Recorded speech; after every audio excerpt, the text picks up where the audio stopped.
Hello everyone, welcome to Sanmarga classes. ವಿದ್ಯುತ್ ಪ್ರವಾಹದ ರಾಸಾಯನಿಕ ಪರಿಣಾಮ ಪಾಠದ 4ನೇ ಪ್ರಶ್ನೆ. ಕೊಟ್ಟಿರುವ ಚಿತ್ರದಲ್ಲಿ ಇರುವ ಉಪಕರಣ. ಈ ಚಿತ್ರವನ್ನ ಕೊಟ್ಟಿದ್ದಾರೆ. ಈ ಉಪಕರಣವನ್ನ ಗುರುತಿಸಬಹುದಾ? ನೋಡೋಣ. ಆಪ್ಷನ್ ಎ ವಿದ್ಯುತ್ ಬಲ್ಬ್.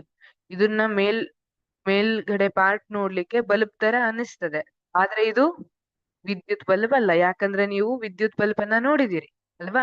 ಹಿಂದಿನ ಪ್ರಶ್ನೆಯಲ್ಲೂ ಕೂಡ ನೀವು ಬಲ್ಬಿನ ಚಿತ್ರವನ್ನ ನೋಡಿದಿರಿ. ದಿನಾಲು ನಿಮ್ಮ ಮನೆಯಲ್ಲಿ ನೋಡ್ತೀರಿ, ನೀವು ಶಾಲೆಗೆ ಬಂದ್ರೆ ನೋಡ್ತೀರಿ. ವಿದ್ಯುತ್ ಬಲ್ಬ್ ಎಲ್ಲ ಕಡೆಯೂ ಕಂಡು ಬರ್ತದೆ. ಹಾಗಿದ್ರೆ ಇದು ವಿದ್ಯುತ್ ಬಲ್ಬ್ ನ ಚಿತ್ರ ಅಲ್ಲ ಅನ್ನೋದು ನಿಮಗ್ ಗೊತ್ತಾಯ್ತು. ಶುಷ್ಕ ಕೋಶ, ಡ್ರೈ ಸೆಲ್ ಅಂತ ಹೇಳ್ತಾರಲ್ಲ, ಅದು ಇದು ಕೂಡ ಉತ್ತರ. ಶುಷ್ಕ ಕೋಶವನ್ನ ನೀವು ನೋಡಿರ್ತೀರಿ. ಆ ಯಾವ್ದಿದು ಬ್ಯಾಟ್ರಿ ಟಾರ್ಚ್ ಅಲ್ಲಿ ಯೂಸ್ ಮಾಡಿರ್ತೀವಲ್ಲ, ಅದು ಶುಷ್ಕ ಕೋಶಕ್ಕೆ ಉದಾಹರಣೆ ಆಗಿರುತ್ತೆ.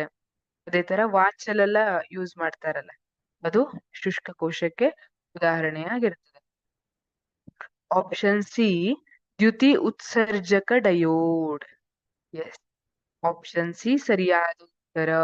ದ್ಯುತಿ ಉತ್ಸರ್ಜಕ ಡಯೋಡ್, ಇದು ದ್ಯುತಿ ಉತ್ಸರ್ಜಕ ಡಯೋಡ್. LED ಅಂತ ಹೇಳ್ತೀವಲ್ಲ, ಲೈಟ್ ಎಮಿಟಿಂಗ್ ಡಯೋಡ್. ಬ್ಯಾಟರಿ ತಪ್ಪಾದ ಉತ್ತರ.